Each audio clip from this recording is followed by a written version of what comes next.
For a while now, rivals in the Premier League have been scared of Arsenal. But is this also moving on to Manchester United as well? Pep Guardiola here claiming that Arsenal and Man United are not facing the same sky high expectations as Manchester City in the Premier League title race, and that can work to their advantage. Essentially saying that Man United fans, Arsenal fans, the media and rivals do not place as much expectation or the same standards upon Mikel Arteta's men or Manchester United as they do Man City. And I wanted to run this by you. I want to get your take. I want to get your views and I want to get your opinions on this because for me, legitimately, this just shows again that Pep Guardiola is rattled. Pep Guardiola is running scared and he feels under a massive amount of pressure because his team are not performing.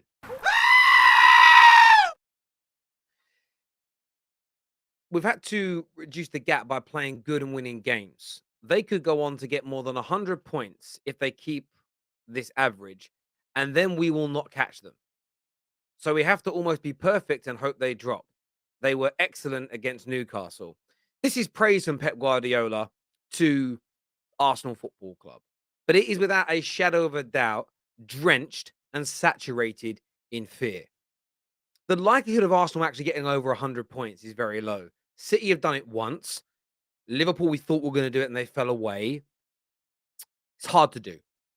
The way he's kind of talking it's almost over. They're too good. Even when they drop points, they're brilliant. We can't catch them. I'm happy. Are you happy? Happy New Year. This is what I'm really seeing from Pep Guardiola. The kind of whinging's coming in. The fact that he's brought Man United into this conversation as well is crazy. And as I've already stated, from my standpoint, the pressure on Arsenal and Man United is always higher than City. City don't get ridiculed for anything. They drop £100 million on Jack Grealish, who flops, never discussed in the media. They are dropping points on a regular basis for a team of their standard. They are 8 points behind the top of the table Arsenal right now, who have a novice manager in a rebuild ahead of schedule, beating him and playing better football than him this year. And Man United, who started the season awfully a handful of points behind them, the media are not talking about it. Are they over-reliant on Haaland? Nobody's talking about it. Is KDB really world-class? Does it in the Prem, but struggles in big Champions League games and internationally? Nobody is talking about it. When it comes to replacing your fullbacks, 50 million after 50 million after 50 million, Man United are ridiculed for it. Chelsea's spending is always dragged under the spotlight. Man City's is not. Their failure in over a decade of spending billions of pounds to win a Champions League is never really debated. In fact, the legacy of the club and the legacy of their players and manager are not damaged through not winning it. Yet, players that have been at Chelsea, been at Man United, been at Liverpool, if you don't have a Champions League to your name, you're not even in the conversation for greatest. So for me, what's very, very strange is that the expectation is clearly higher on Arsenal and Man United. Man United and Arsenal break the internet every time a big piece of news happens. The internet breaks every time they win and every time they lose. Have you seen the size of the parades when Arsenal and Man United win compared to City? City are in the greatest run of their history. And they couldn't fill up a local workermen's club. More people turn up to watch my daughter play football on a Saturday than turn up to their parades. And that's not a dig. It's just a reality. So Pep Guardiola trying to spin this, it's harder for us than it is for Man United and Arsenal, is an absolute travesty. He's the best manager in the world. He's got the best squad in the country. They're experienced in the short term of winning these trophies. They have less expectation and even less fandom. Their fans won't even be angry if they don't win the goddamn league. Facts.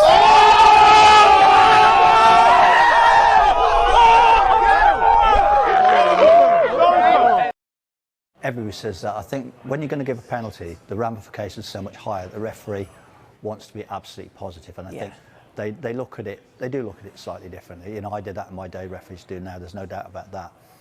I think it was difficult for the referee because, as I say, you didn't see his angle there, but he couldn't really see because of the players around him. Stop.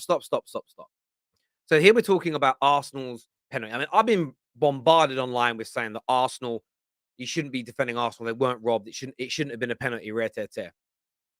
Here's Gallagher talking about the penalty.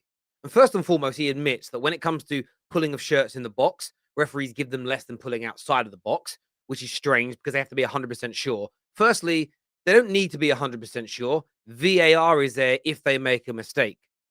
Secondly, let's just go back and listen to what you just said there a second ago. Listen to this. Free because, as I say, you didn't see his angle there, but he couldn't really see because of the players around him. Exactly. The referee couldn't see. The referee didn't even see it. Therefore, it is a clear and obvious error, not an error that's been made by any fault of the referee. But if he didn't see it, his decision has to be wrong because it isn't based on knowledge.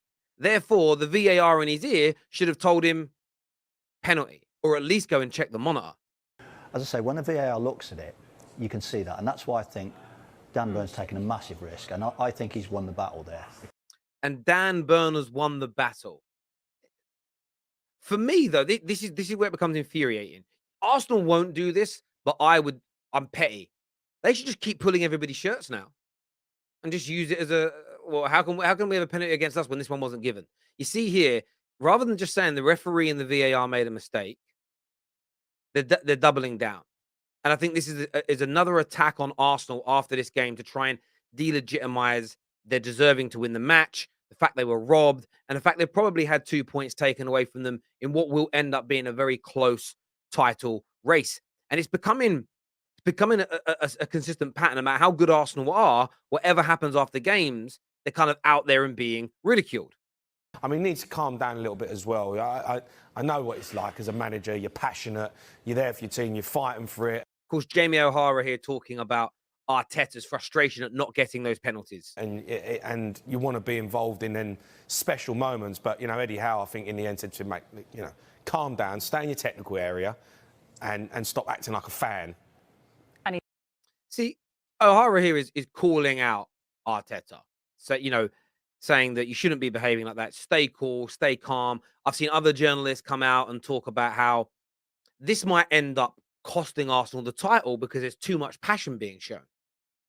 This is the first time in my life that I've seen a manager not just ridiculed. I've seen managers ridiculed for going over the top, but it's going to cost you. It's going to cost you. There's no way Arsenal can win with a manager that's emotional.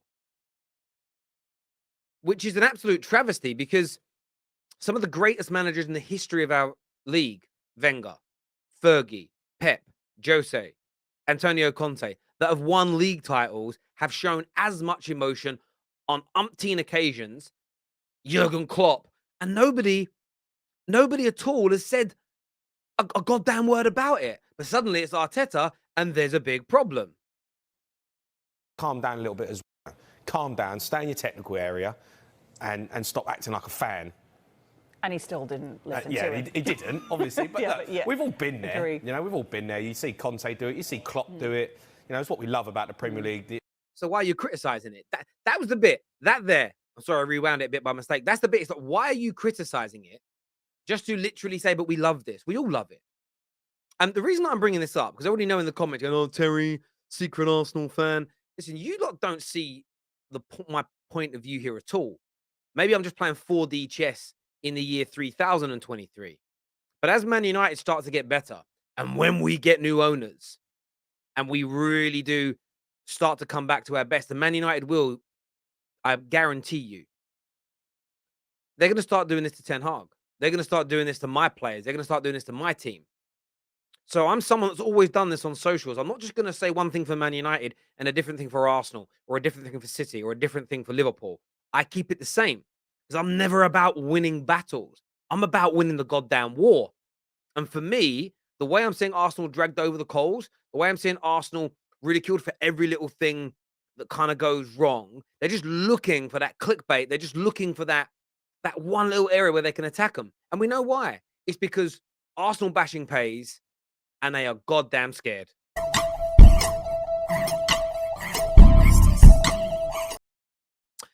No breakthrough in Arsenal's talks with Mudryk, but parties close to the deal indicating there is still a strong desire to reach an agreement on a fee this month. Likely rejection of the second offer has not cooled Arsenal's interest yet, though they won't be dragged into a bidding war. So a big update here on the situation with Mahalo Mudryk to Arsenal. Obviously, we spoke about it earlier on today with Dean Jones. And look, Arsenal fans have just got to stay relaxed with this. The Chelsea situation has caused a little bit of a problem, and a little bit of a problem because essentially, um, Shakhtar are now saying, well, there's another club that is willing to pay a bigger fee, so we're not going to accept your bid right now. That will probably change. That will probably change very soon when the player outright rejects Chelsea, or if Chelsea pull away, which I think they might do. So Arsenal have got to remain very, very patient indeed in that area. It is frustrating, but it's also the nature of the transfer window. And I'm not going to lie, it's what I personally love about the transfer window is the ebb and the flow, the give and the take, the ups and the downs. In other transfer news today, now this is an interesting one as we're talking about both Man United and Arsenal. Mohamed Kudus is being explored by Man United. Excelled at centre forward, but can play in several positions. Cash position in question, but a loan is a hope for Man United. Ten Hag openly admitting United need to have more options. Now, this is the kind of deal that is very, very exciting from a Man United point of view. Kudus has been brilliant this year. We've seen him tear up the Champions League. He had an excellent World Cup as well. We know he's going to fit the mold of the style of footballer that Eric Ten Hag wants. And he legitimately could be the difference between Man United finishing fifth and or a comfortable Champions League spot. He's young, as already been mentioned, but on top of that, it is that versatility that stands out. I'm just looking at here at his breakdown this season, sort of statistically, but looking at the positions that he takes up and plays in as well. Say 22 years of age, turning 23 this forthcoming summer. Predominantly plays as a centre forward, but can go out wide left, can play in an attacking midfield role. Eredivisie, 5 goals in 14 games isn't much to write home about, but that Champions League return of 4 goals and 6 assists is absolutely brilliant. And as we've mentioned, he did have a very good World Cup also.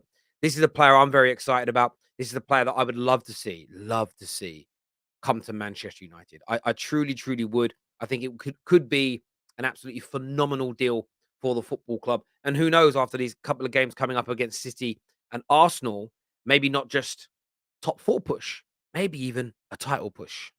Nah, I'm checking. I can't even cap about that. I don't think Man United are near a title race as of yet, but who knows?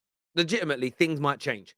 Look, I want your thoughts and the feelings on everything that we've spoken about today. Pep Guardiola's little rant and ramblings all about Arsenal and Man United not having as higher expectations. Mahalo Mudryk, big update here from James Binge. And of course, this news here from the brilliant Scott Saunders in relation to Kudus to Manchester United. Hit the like and the share button. Subscribe to the Football Terrace. Until next time, take care. Goodbye. God bless. And we'll see you all again soon.